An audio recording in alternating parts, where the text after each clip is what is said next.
Policy को लेके क्या बोले किसकी पॉलिसी, वही स्टेट की भी पॉलिसी है और आंदोलन की भी, सामाजिक आंदोलन की भी पॉलिसी है या होना चाहिए। अगर नहीं है तो होना चाहिए। स्टेट की पॉलिसी के बारे में एक ही शब्द मैं कहना चाहूँगा, घनचक्कर है। वो बोलता कुछ है, करता कुछ और है। उसको लेके दिमाग पच्ची करने में कोई फ़ायदा नहीं है। उसकी गहराई में जाना चाहिए कि कहाँ से बोल रहा है, वो किसकी इंटरेस्ट के लिए काम कर रहा है। अच्छी अच्छी बातें करेंगे। और हालत ये है स्टेट पॉलिसी की, अब तो खैर पॉलिसी ख़त्म हो गई, अभी तो बस घोषणाएं हैं प्राइम मिनिस्टर की तरफ से। तो नरेगा बात राइट टू वर्क की थी और वो बन गया कि स्टेट कंट्रोल एक प्रोग्राम, मजदूरी देने का प्रोग्राम। राइट टू वर्क गायब हो गया और उसके बाद सारे खेल शुरू हो गया। अब सरकार बोल रहे हैं कि हम सबको राशन दे रहे हैं। पीडीएस था, सब था। वो एक पॉलिसी है, क्या है, प्रधानमंत्री की घोषणा है। और राशन दे के क्या बनाया उन्होंने, लोगों को, नागरिक को लाभार्थी बना दिया। अब हमारे देश में तो लाभार्थी है या राष्ट्र प्रेमी पूंजीपति है, बाकी सब साफ, उनका बाकी सब घंटाघर बन गया, इधर से जाओ उधर, उधर से जाओ इधर। तो ऐसी स्थिति में स्टेट पॉलिसी को क्या कहें, ये बुनियादी रूप से जन विरोधी है, जनता को दबाने के लिए, उखाड़ने के लिए है। ताज़ा मिसाल है, कोविड के अंदर लॉकडाउन में सरकार ने कहा था कि कानून बना दिया कि सब घर में रहेंगे। उसी दौर में हमारे जंगल इलाका में फॉरेस्ट डिपार्टमेंट गांव उजाड़ने शुरू कर दिया, और बहुत पहले भी करते थे, वो बढ़ा दिया बुलडोजर। अब वो बुलडोजर शहर में आ गया। ये कौन सी पॉलिसी है? इसलिए जन आंदोलनों को, सामाजिक आंदोलनों को मैं अगर गड़बड़ ना करूँ, दोनों को मैं मिला के देखूँगा। जन आंदोलन, सामाजिक आंदोलन को अपनी नीति होनी चाहिए, पॉलिसी होनी चाहिए, जिसकी क्राइसिस है। भारत में हमारे साथी ने, सीआर ने बहुत अच्छा रखा कि कॉलोनियल लीगेसी, फॉरेस्ट में और लैंड की बात देखेंगे, कॉलोनियल लीगेसी साफ दिखता है। और उसमें हमें गहराई में जाना होगा, अभी इतना वक्त नहीं है, लेकिन इतना देना है कि कॉलोनियल पीरियड में, ब्रिटिश काल में जिस तरह से दखलअंदाजी की थी, एक तरह से कि डिस्टर्ब कर दिया पूरा सिस्टम को हमारा एग्रीकल्चर और फॉरेस्ट्री का, उसकी हल हम कहाँ ढूंढेंगे? पूरा डिस्टर्ब कर दिया। और जो किसान थे वो घर से बाहर हो गया, ज़मीन से बाहर हो गया, कोई आके एब्सेंटी लैंडलॉर्ड बैठ गया। जंगल में वन विभाग, फॉरेस्ट डिपार्टमेंट को बिठा दिया। लैंडलॉर्डिज्म का ज़माना था। और पोस्ट कॉलोनियल पीरियड में भी हम यही देखते हैं कि लैंडलॉर्डिज्म ख़त्म नहीं हुई। जमींदारी एबॉलिशमेंट एक्ट में आया आज़ादी के बाद। हम ये नहीं कह सकते कि सरकार ने कोशिश नहीं की। एक बीच का रास्ता लिया, जिसको लोग मेन स्ट्रीम बोलते हैं शायद, कि बीच में एक मिलाने की बात की। जेडे एक्ट एक किस्म की कॉम्प्रोमाइज़ है। जेडे एक्ट जमींदारी एबॉलिशमेंट, लैंडलॉर्डिज्म ख़त्म करने की बात नहीं करते, रीडिस्ट्रीब्यूशन की बात करते हैं। कश्मीर में जो एक्ट पास हुआ था उसमें जागीरदारों को उखाड़ा था उन्होंने। भारत में जो कानून पास हुआ वो लैंडलॉर्डिज्म को ख़त्म करने के लिए, लैंड रीडिस्ट्रीब्यूशन, ये कांग्रेस के लेफ्ट मूवमेंट के डिफरेंस थे, पुराने लोग जानते हैं। उसको लेके आगे बहस नहीं हुई, जिसके कारण जेडे एक्ट ठीक से लागू नहीं हुआ। 10 साल बाद सीलिंग एक्ट लाना पड़ा। वो भी नहीं हुआ तो इमरजेंसी में 20 सूत्रीय कार्यक्रम आ गया। अब इन चीज़ों को गंभीरता से एनालाइज करना चाहिए कि कॉलोनियल लीगेसी कैसे पकड़ के रखा देश में। प्रशासन तो है, लोगों को उखाड़ने का काम आज़ादी के बाद भी हुई। 7.5 करोड़ लोग गुजरे। विकास के नाम पे बलिदान है, चाहे दामोदर वैली कॉरपोरेशन हो, भाखड़ा नंगाल हो, तमाम चीज़ें से पर्यावरण के रक्षा के नाम से लोगों को उजाड़ा गया। ये प्रक्रिया चलता रहा। फिर भी एक उम्मीद थी कि कहीं हम पहुंच के एक जनतांत्रिक प्रजातांत्रिक व्यवस्था बनेंगे जो हमारे कॉन्स्टिट्यूशन में है। यहाँ हमको याद करना पड़ेगा डॉक्टर अम्बेडकर कॉन्स्टिट्यूशन को समर्पण करने के दिन 26 नवंबर 1949 में क्या कहा था, जो दिनेश ने सुबह मेंशन किया कि हमें केवल पॉलिटिकल राइट एक मिला वोट देने का, आर्थिक सामाजिक राइट्स श्योर नहीं है। और उन्होंने साफ कहा था कि आज हम एक नया कॉन्ट्रडिक्शंस पे जा रहा है। बहुत महत्वपूर्ण शब्द है कॉन्ट्रडिक्शन, जैसे मार्क्सिस्ट लोग इस्तेमाल नहीं करते और भी लोग ही करते हैं। ये द्वंद्व में जा रहा है जहाँ एक तरफ हमको सबको वोट लेने की अधिकार मिल रहा है बराबर, लेकिन सामाजिक और आर्थिक में जो विषमता है, जो गैप है, उसको जब तक हम ख़त्म नहीं करेंगे ये राजनीतिक अधिकार नहीं रहेगा। आज हमारे सामने वो स्थिति है, गैप बढ़ गया। कोविड के अंदर तो और बढ़ गया। ये कोविड भी एक गोरख धंधा है, खूब कमा रहा है। मिस्टर अडानी कितने अमीर बन गया इसमें 3 साल में।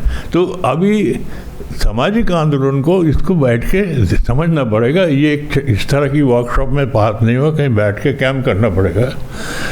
मुझे लगता है कि मैं इसी पे बात रखना चाहूँगा जितना वक्त है, कि अगर हम नीति की बात करते हैं, हम सामाजिक आंदोलन की नीति पे ही बात करें, सरकार को ज़्यादा चक्कर में ना पड़े।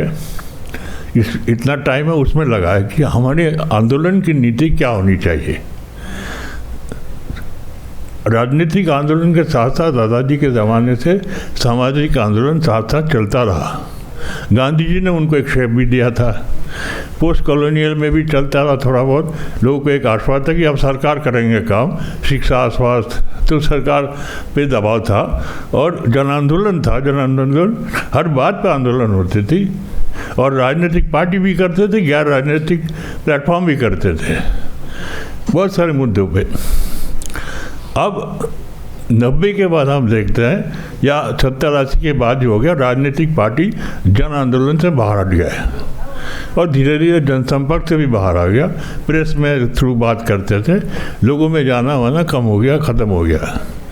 सामाजिक आंदोलन के ऊपर एक दूसरा डबल जिम्मेदारी है कि वो लोगों के बीच भी रहेंगे और राजनीतिक नेताओं को, पार्लियामेंट को, विधानसभा को फीड करेंगे। यही करते रहे लोग। ये करते करते अपना दिशा ही भूल गए कि हम किस लिए आए थे, हम किसकी तरफ जवाबदेही हमारी, लोगों के प्रति या सरकार के प्रति। हम अपना क्रेडिबिलिटी देखते हैं, सरकार हमको कितनी मान्यता देते हैं। माफ़ कीजिएगा, मैं किसी का नाम नहीं लूँगा। एक तमन्ना ये होता है हमारी रिकॉग्निशन हो जाए, लोगों की तरफ नहीं देखते। आज ज़रूरत है सबसे पहला नीति कि सोशल मूवमेंट्स के जो लोग हैं, अलग अलग शेड के हैं, उनको लोगों के प्रति, जवाबदेही के प्रति जागरूक होना पड़ेगा। हम क्या कर रहे हैं उसके बारे में। और जन आंदोलन का बेस जनता है, हम लोग नहीं है। हम उसके कड़ी में एक भूमिका अदा कर सकते हैं, करते भी है, साइड से या पीछे से। लेकिन जनता को आगे, जन आंदोलन के उस समूह को, उस समुदाय को आगे लाना पड़ेगा। उस वर्ग को, हर जगह वर्ग नहीं है, समुदाय है। खास करके हम आज यहाँ जंगल ज़मीन की बात कर रहे हैं। जंगल में अभी क्लास फॉर्मेशन उस तरह हुआ ही नहीं, इसलिए वर्किंग पीपल बोलते हैं हम लोग। जंगल ज़मीन के मामले में एक बात साफ है, बिनिल कह रहा तो बोलते, फैज साहब का एक लाइन में पढ़ देता हूँ, इतनी बहस की कोई बात नहीं। यहाँ पर्वत पर्वत हीरा है, यहाँ सागर सागर मोती है। यहाँ पर्वत पर्वत हीरा है, यहाँ सागर सागर मोती है। ये सारे माल हमारा है, हम सारा खजाना मांगेंगे। हम मेहनत कर जग वालों से जब अपना हिस्सा मांगेंगे, एक देश नहीं, एक गांव नहीं, एक देश नहीं, हम सारी दुनिया मांगेंगे। ये हमारा पर्सपेक्टिव होना चाहिए। आप कोई पागल कह सकता है, दीवाना कह सकते, कोई बात नहीं, एट द कॉस्ट ऑफ रिडिकुल हमें मान लेंगे। लेकिन अगर ये ध्येय हमारे पास नहीं होगा, हम जाएंगे किस तरफ? 10 साल 20 साल बाद सब घुटना टेक देंगे। फॉरेस्ट राइट मूवमेंट में 2006 में बहुत लोग आए थे, UPA 1 था, मौका था। अशोक, 1 मिनट। लेकिन जैसे ही 214 के बाद हम देखते हैं सब पीछे बैठ गए। लेकिन आज भी अब देखें, इतनी निराश होने की बात नहीं है। हर प्रोजेक्ट में जहाँ भी क्रॉनिक कैपिटल जा रहा है विरोध हो रहा है, रेजिस्टेंस है, उस रेजिस्टेंस को देखना चाहिए। ताज़ा मिसाल हम लोगों ने खुद 2014 में लैंड ऑर्डिनेंस के खिलाफ 60-70 ऑर्गेनाइजेशन मिल के विरोध किया, पार्लियामेंट खड़े हुए हमारे साथ, क्योंकि हम खड़े नहीं होंगे पार्लियामेंट नहीं खड़े होंगे मेंबर, और वो स्टॉल हुआ और आगे भी होगा। ये हमारे जो परिधान मंत्री है, जो मुख्यमंत्री था, वो नरेगा को गाली देता था, और आज नरेगा में पैसा देना, बजट कम करके भी देना पड़ेगा इसको। तो पॉलिटिकल एजेंडा जो है लोग तय करते हैं, सरकार को झुकना पड़ता है। सरकार माई बाप नहीं है, उसके अंदर भी बहुत प्रॉब्लम है। तो मेरा ये कहना है कि हमारे जो वन अधिकार आंदोलन की जो चुनौती CR ने रखा, अच्छा मैं उस पर ज़्यादा मैं एक ही बात कहूँगा, वन अधिकार कानून में एक प्रावधान है जिसके बारे में कम जिक्र होता है, वो है रिक्लेम का। देखिए, अंग्रेज़ों ने हमारी ज़मीन लूटा था, उसके बाद पूंजीपतियों ने लूटा, हमें उसको वापस लेने का हक है। कॉन्स्टिट्यूशन हमको ये पावर देता है, आर्टिकल 39B।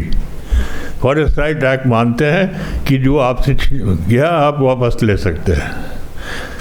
इंटरप्रिटेशन की बात है। हम आंदोलन को रिक्लेम की तरफ जाए। जल जंगल ज़मीन की लड़ाई अलग नहीं है, इकट्ठा लड़ना पड़ेगा। अगर हम ज़मीन की बात करें, कोई जंगल की कोई पानी की नहीं चलेगा, इकट्ठा होना पड़ेगा, क्योंकि कॉरपोरेट क्रॉनिक कैपिटलिज्म सबको मार रहा है। वापस कॉलोनियल पीरियड में चले गए, प्रिमिटिव एक्युमुलेशन हो रहा है अभी। इस समय पूंजीवाद से लड़ाई, जो प्राकृतिक संसाधनों पे आधारित समुदाय है, उनकी लड़ाई मुख्य लड़ाई है देश में। यही देश में जनवाद को ला सकते हैं वापस, कोई लीडर कोई पार्टी नहीं ला सकता है। उस तरफ हमको जाना पड़ेगा, और हम चाहेंगे कल और आगे इसको डिस्कशन हो कि किस तरह से वो एक हो सकते हैं। इन 4-5 जो क्षेत्र है, जंगल का, ज़मीन का, मछुआरे का, खनिज वाले का, और जो सरप्लस लेबर गांव में घूम रहा है, कोई नरेगा में आए, कहीं किसी में है, जो वापस आए, उनमें से बहुत बड़ा हिस्सा अभी शहर में नहीं आया है। उन सबको मिला के एक वर्क फोर्स, पॉलिटिकल फोर्स बन सकता है, और एक मैस मूवमेंट उसमें चलना चाहिए, उसकी कोशिश पे लगना चाहिए। भूमि अधिकार आंदोलन ने सितंबर में जो अपना सम्मेलन में ये फैसला कर लिया कि हम जल जंगल ज़मीन पे जुड़े जितने आंदोलन है उनको साथ जोड़ेंगे। Thank you. और यही स्ट्रैटेजी, यही नीति हमारी होनी चाहिए। इनकलाब जिंदाबाद।